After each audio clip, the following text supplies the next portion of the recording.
जो हमारा गुदाद्वार होता है, एनल कैनाल, उसके आसपास कुछ ग्लैंड्स होती हैं जिनका काम होता है सिक्रीट करना, वहाँ पे सिक्रीट करके ल्यूब्रिकेट करना। कभी कभी इन ग्लैंड्स में इन्फेक्शन हो जाता है और इन्फेक्शन की वजह से वहाँ एक छोटा सा फोड़ा बन जाता है। अगर ये फोड़ा शुरुआत में ड्रेन होकर ठीक नहीं हुआ तो ये फोड़ा बढ़ जाता है और बढ़ने के बाद ये जब फूटता है तो एक सिरा इसका अंदर रहता है, यानी एनल कैनाल के अंदर, और एक सिरा बाहर स्किन पे रहता है। तो ये एक तरह का फोड़ा होता है, एक तरह का इन्फेक्शन होता है ट्रैक्ट को हम लोग फिस्टुला कहते हैं, या आम भाषा में इसको बगंदर कहते हैं।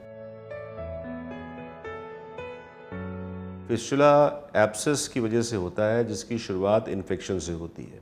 एनल ग्लैंड जो सभी व्यक्तियों के एनल कैनाल के चारों तरफ होती हैं, अगर इस एनल ग्लैंड की जो डक्ट होती है कभी कभी वो ब्लॉक हो जाती है, वहाँ पे इन्फेक्शन हो जाता है और वो इन्फेक्शन बढ़ते बढ़ते फोड़े का रूप लेता है। उसके बाद वो फोड़ा बढ़ के फिस्टुला का रूप लेता है। तो ये एक छोटे से इन्फेक्शन से शुरुआत होती है इसकी। कभी कभी वो इन्फेक्शन शुरुआती दौर में ही ठीक हो जाता है और कभी कभी वो बढ़ता हुआ एक फोड़े का रूप ले लेता है और उसके फूटने के बाद फिस्टुला बन जाता है। तो ये एक इन्फेक्शन की वजह से होने वाली प्रॉब्लम है। कुछ लोगों को जिनको कि फिशर वगैरह की प्रॉब्लम काफ़ी लंबे समय से होती है, उनमें भी ये होने की संभावना बढ़ जाती है। इन एनल कैनाल के अंदर इन्फेक्शन सभी व्यक्तियों के मौजूद होता है। जिन लोगों को कॉन्स्टिपेशन होता है या जिन लोगों को क्रॉनिक फिशर होता है, उनमें इसके होने की संभावना बढ़ जाती है। लेकिन इन सब के बावजूद भी पेशेंट को इन्फेक्शन हो सकता है। जिन लोगों को डायबिटीज़ होती है उनमें भी इन्फेक्शन होने की संभावना बढ़ जाती है। कोई भी शरीर में इन्फेक्शन होने की संभावना बढ़ जाती है। वैसे ही उन लोगों में एनल एब्सेस होने की संभावना बढ़ जाती है। जो लोग इम्यूनो कॉम्प्रोमाइज़्ड होते हैं, इम्यूनो कॉम्प्रोमाइज़ मतलब जिन लोगों के शरीर में जो हमारी प्रतिरोधक क्षमता होती है वो कम होती है, उनमें भी इन्फेक्शंस बढ़ जाते हैं। तो उन लोगों में भी होने के चांसेस होते हैं। कुछ लोगों को जिनको कि कभी कभी रेडियोथेरेपी वगैरह चली होती है, उस जगह की जो डैमेज होता है रेडियोथेरेपी की वजह से, उनमें भी होती है। कुछ बीमारियां होती हैं जैसे क्रोन्स डिसीज़ है, ट्यूबरकुलोसिस है, इनकी वजह से भी फिस्टुला हो सकता है। लेकिन अधिकतर फिस्टुला इन बीमारियों से नहीं होते हैं, वो एनल ग्लैंड से होते हैं और वो इन्फेक्शन किसी व्यक्ति को भी हो सकता है। उसमें बहुत ज़्यादा प्रिकॉशन आप नहीं ले सकते उस इन्फेक्शन के को रोकने के लिए। ये एक बस होने की बात है, किसी व्यक्ति को भी इन्फेक्शन होके और फिस्टुला का रूप ले सकता है। एनल फिस्टुला जब शुरुआती दौर में एब्सेस होता है, उस समय पेशेंट को स्वेलिंग होती है, सूजन और पेन होता है। और जब बाद में वो फोड़ा बन के फूट जाता है तो फिर वो पेन कम हो जाता है, स्वेलिंग कम हो जाती है। लेकिन एनस के आसपास की स्किन पे एक सुराख, एक छेद रह जाता है और उस छेद में से पेशेंट को पस या डिस्चार्ज आता रहता है और ये एक क्रॉनिक डिजीज़ बन जाती है, महीनों महीनों चलती रहती है। कभी कभी उसमें से डिस्चार्ज कम हो जाता है, कभी बढ़ जाता है, कभी कभी कई ओपनिंग्स बन जाती हैं, कभी कभी दोनों तरफ ओपनिंग्स बन जाती हैं और उनमें से पस का रिसाव होता है। तो यही इसके लक्षण हैं। और कभी पस का रिसाव होने से आसपास की स्किन में भी इन्फेक्शन हो सकता है। अगर व्यक्ति जब चाहे उस वक्त वो टॉयलेट जाए और उसको मलत्याग हो, और जिस समय वो ना चाहे उस समय वहाँ से कोई लीकेज ना हो, इस प्रक्रिया को हम लोग कॉन्टिनेंस कहते हैं। और इस कॉन्टिनेंस को जो आसपास की छोटी छोटी मांसपेशियाँ हैं जो स्फिंक्टर्स कहलाती हैं, वो कंट्रोल करती हैं। एनल फिस्टुला को हम लोग जो क्लासिफाई करते हैं वो इन्हीं मांसपेशियों के रिलेशन में करते हैं। चूँकि ये मांसपेशियाँ बहुत सारी होती हैं, कुछ मांसपेशियाँ इसमें से ऐसी होती हैं कि जिनके अगर डैमेज होना है तो उससे हमारी कॉन्टिनेंस की प्रक्रिया पे ज़्यादा असर नहीं पड़ता। लेकिन कुछ मांसपेशियाँ ऐसी होती हैं कि अगर वो डैमेज हो जाएँ तो जो कॉन्टिनेंस की प्रक्रिया है उस पर असर पड़ता है, वो एरिया वीक हो जाता है, जो कंट्रोल होता है उस व्यक्ति का वो कम हो जाता है। तो वहाँ से टॉयलेट का लीकेज हो सकता है, गैस का लीकेज हो सकता है, जिसको हम लोग इनकॉन्टिनेंस कहते हैं। फिस्टुला को हम लोग आम भाषा में अगर हम कहें, वैसे तो फिस्टुला के बहुत सारे प्रकार हैं, 50 प्रकार हैं, लेकिन अगर हम आम भाषा में कहें तो हम उसको सिंपल फिस्टुला और कॉम्प्लेक्स फिस्टुला में क्लासिफाई कर सकते हैं। सिंपल फिस्टुला वो होते हैं जो कि मांसपेशियों के निचले हिस्से को क्रॉस करते हैं। इन मांसपेशियों के कटने से या उनके डैमेज होने से कॉन्टिनेंस की प्रक्रिया पे कोई असर नहीं पड़ता और फिस्टुला का इलाज आसान होता है। फिस्टुला ठीक हो जाता है पेशेंट का एक सिंपल से ऑपरेशन से, और उसकी जो कॉन्टिनेंस की प्रक्रिया है वो भी वैसे बनी रहती है। दूसरा प्रकार होता है कॉम्प्लेक्स फिस्टुला का या हाई फिस्टुला का।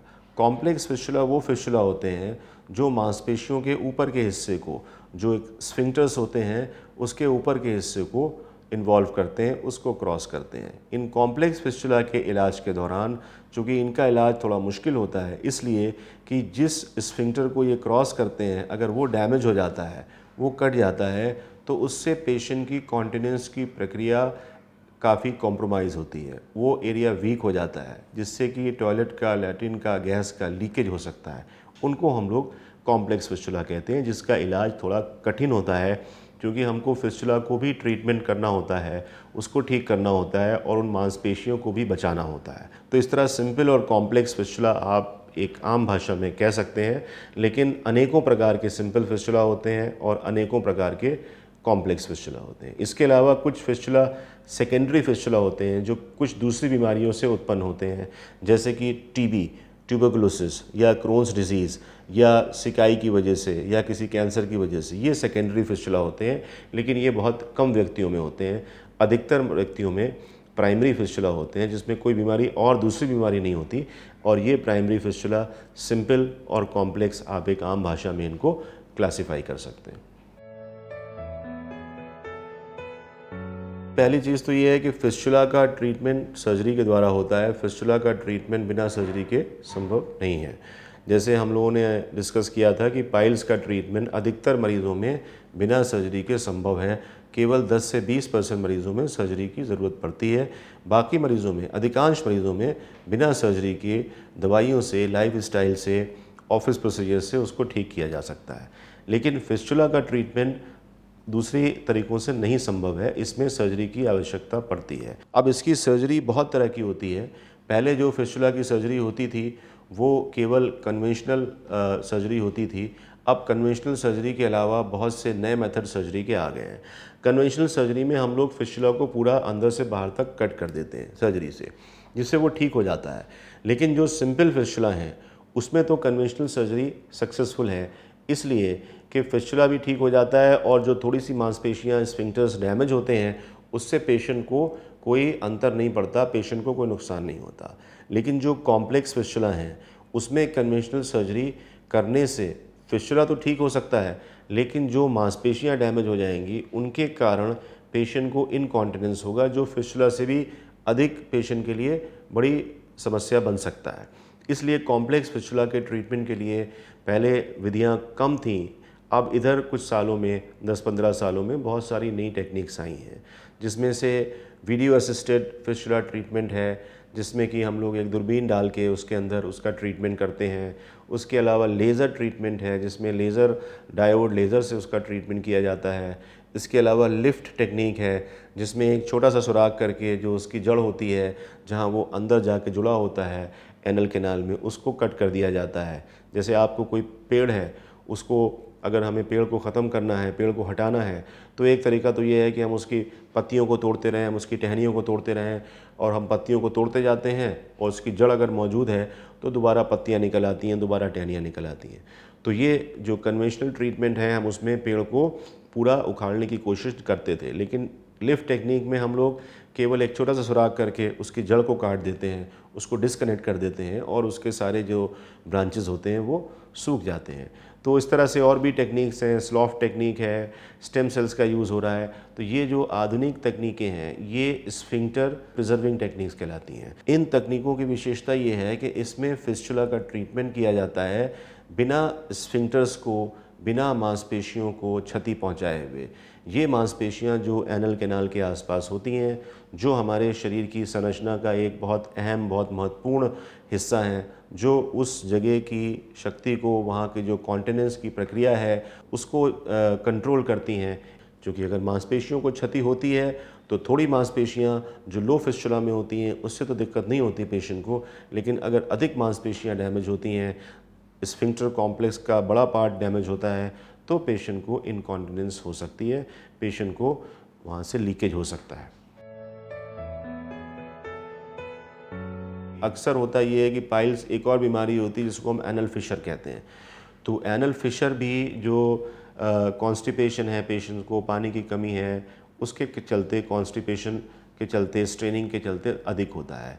तो पाइल्स और फिस्टुला अलग अलग बीमारियां हैं, लेकिन पाइल्स के साथ साथ पेशेंट्स को अक्सर फिशर हो सकता है या यूँ भी पेशेंट को फिशर हो सकता है।